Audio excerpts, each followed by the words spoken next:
Hello दोस्तों, आज हम बात करेंगे जी जो अभी इस वक्त जो सिचुएशंस बनी हुई है जी कहाँ पर जी सेंट्रलाइज एक्सचेंज मतलब ऐसे एक्सचेंज जिसके ऊपर जो अथॉरिटी होती है वो हमारी नहीं होती। हमारी जो पैसा है उसके बेस पर हम कोई क्लेम नहीं कर सकते। सेंट्रलाइज एक्सचेंज मतलब किसी एक पर्टिकुलर सेंट्रल बंदे की उनके ऊपर होती है जी अथॉरिटी, और वो जब चाहें अपने एक्सचेंज की सारी सर्विसेज को बंद कर दें। जैसा कि अभी आपने देखा होगा कि हॉटपिट के ऊपर हुआ और उससे पहले हुआ सेल्सियस के ऊपर, और भी बड़े बड़े एक्सचेंज थे।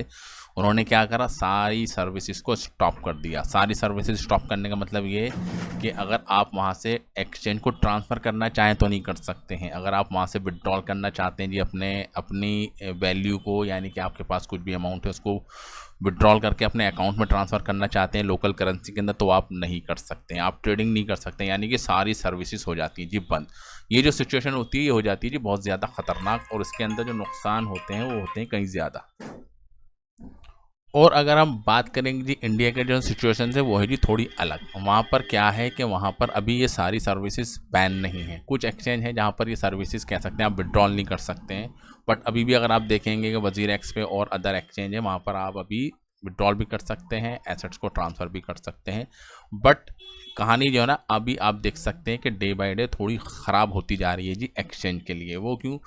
क्योंकि ईडी ने एक नोटिस दिया है जी इन सारे एक्सचेंजेस को जो इंडिया के अंदर है। अगर उसके अंदर देखें टॉप 10 और 12 के करीब जो एक्सचेंज हो जाते हैं उनके ऊपर घोटाले की बात की गई है। घोटाला मतलब मनी लॉन्ड्रिंग जिसको हम कहते हैं। लॉन्ड्रिंग के अंदर क्या होता है, लॉन्ड्री मतलब क्या होता है, जहाँ पर कपड़े साफ करते हैं जी, लॉन्ड्रिंग उसी को कहते हैं लॉन्ड्री। तो मनी लॉन्ड्रिंग में क्या होता है कि इलीगल तरीके का जो पैसा होता है उसको कुछ इस तरीके से एक लीगल जगह पर इन्वेस्ट किया जाता है जहाँ पे वो पैसा 2 नंबर से 1 नंबर के अंदर हो जाता है और वहाँ से वो विड्रॉल कर लिया जाता है। तो मनी लॉन्ड्रिंग का केस लगाया गया जी एक्सचेंज को, क्योंकि एक्सचेंज ने कुछ ऐसे इन्वेस्टर से पैसा लिया, ठीक है, कि ये आपके पास इतना ज़्यादा अमाउंट कहाँ से आया, ठीक। तो वो उसके बारे में सारी इन्फॉर्मेशन मांगी जा रही है जी किससे, जी एक्सचेंज से, कि आपके पास इतनी क्वांटिटी के अंदर इतने करोड़ों रुपए के अंदर, और ईडी दावा कर रही है कम से कम 1000 करोड़ रुपए का ये जो मनी लॉन्ड्रिंग का जो केस लगाया गया है जी इन 10 एक्सचेंज के ऊपर। आप इसका ब्यौरा दें, ये पैसा हमारे आपके पास कहाँ से आया। तो ये अभी वो ब्यौरा नहीं दे पा रहे हैं जी। एक सबसे पहले ईडी का नोटिस आता है जी वजीर के ऊपर कि हाँ जी आपके ऊपर इतना करोड़ रुपए का ये पैसा कहाँ से आया। तो उसके अगेंस्ट क्या हुआ, उन्होंने उसका जवाब नहीं दिया, पेनल्टी नहीं भरी, तो उनका जो अकाउंट से फ्रीज कर दिए गई। वर्ल्ड का भी अभी आपको देखने को मिला कि ईडी ने उनके अकाउंट भी फ्रीज कर दिए, coin DCX, coin switch Kuber. तो बड़े बड़े जो एक्सचेंज हैं यहाँ पर हर एक्सचेंज के पास ईडी का नोटिस आ गया। तो अब क्या करना चाहिए जी हमें, अब ये कंडीशंस हमारी हो जाती है जी थोड़ी चिंताजनक के आने वाले वक्त के अंदर क्या हो सकता है। तो अगर बात करेंगे जी क्रिप्टो एक्सचेंजेस की, ख़ास तौर से अगर इंडिया के अंदर हम बात करें तो वहाँ पर अभी आपका जो पैसा है वो सिक्योर तो है, अभी आप देख सकते हैं वक्ती तौर पर। बट लंबे टाइम के लिए अगर आप सोचें कि हाँ जी ये हो सकता है, क्योंकि जब तक ये केस सॉल्व नहीं हो जाता तब तक आपका पैसा वहाँ पर सिक्योर नहीं है। अगर आप उसको जितनी जल्द से जल्द हो सकें उसको ट्रांसफ़र कर लें जी कहाँ पर, किसी एक पर्टिकुलर डिसेंट्रलाइज एक्सचेंज के ऊपर। डिसेंट्रलाइज एक्सचेंज मतलब आप उसको अपने ट्रस्ट वॉलेट के अंदर स्टोर कर सकते हैं, मेटामास्क के अंदर कर सकते हैं, और भी नंबर ऑफ़ एक्सचेंजेस हैं, डिसेंट्रलाइज वॉलेट हैं या डिसेंट्रलाइज अथॉरिटी हैं जहां पर आप उसको अपने पैसे को सिक्योर कर सकते हैं। और ईडी अभी इनके पीछे हाथ धोकर पड़ गया है जी किसके ऊपर, क्रिप्टो एक्सचेंज के ऊपर, कि आप हमको डेटा दीजिए कि आपके पास इतना पैसा कहाँ से आया, कैसे आया, और उसने आपको कहाँ पर इन्वेस्ट किया।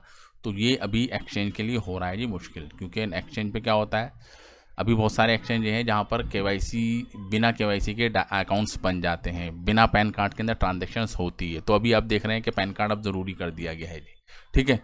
तो जो चीज़ पुराने वक्त में हो चुकी है अब उनके ऊपर ब्यौरा मांगे जा रहा है। अभी रिसेंटली आपको ये सब चीज़ें देखने को नहीं मिल रही, बट कुछ पुरानी चीज़ें हैं जो एक्सचेंज ने करी हैं। गड़बड़ तो की है, इंडियन एक्सचेंज वालों ने गड़बड़ की है, पैसा भी खूब कमाया है जी ट्रेडिंग के नाम के ऊपर, इसके नाम पे। बट अब वो उनके लिए थोड़ा ख़तरनाक साबित हो चुका है कि इन्फोर्समेंट डायरेक्टरेट जो भी हैं इनकी तरफ से नोटिस आना, और इसकी वजह से जो बेचारे नॉर्मल इन्वेस्टर्स हैं हमारे, ख़ास तौर से इंडिया के जो रिटेल इन्वेस्टर्स कहते हैं, जो थोड़ा थोड़ा अमाउंट स्टोर करके रखते हैं, उनके लिए चिंता का विषय बन चुका है।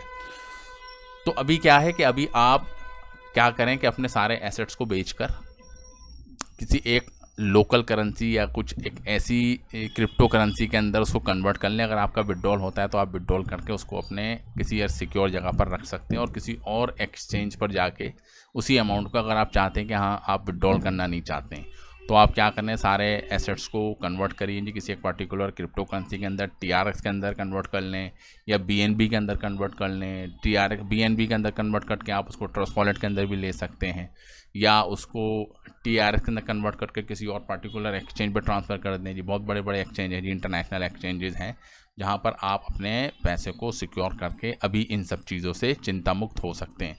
जब कहानी नॉर्मल हो जाएगी तो आप वापस आन कर वहाँ पर कर लें। कभी ऐसा ना हो कि हॉटबिट की तरह सारी सर्विसेज स्टॉप हो जाएं और आपको हो जाए जी नुकसान, और आप सिर्फ देखते रहें काश हमने पैसे निकाल लिए होते। तो सिक्योरिटी बहुत ज़रूरी है, क्योंकि अभी आप देखेंगे इंडियन एक्सचेंज की हालत है जी बुरी। कोई भी वहाँ पर अगर आप देखें, ये जो आप ट्रेडिंग कर रहे हैं आपको इंटरनेशनल एक्सचेंज पे भी मिल जाएंगी सारी चीज़ें, और नहीं मिलेंगी तो डिसेंट्रलाइज्ड एक्सचेंज पे तो आप कोई सा भी टोकन्स उसके पर्टिकुलर ब्लॉकचेन के साथ ही डायरेक्टली ट्रेड कर सकते हैं। तो बाकी आपकी मर्ज़ी है कि आपको ट्रांसफ़र करना है नहीं करना है, आपका पैसा है, आपकी सिक्योरिटी बन जाती है कि हाँ जी आप उसको कहाँ पर रखना पसंद करेंगे। Thank you very much for this video.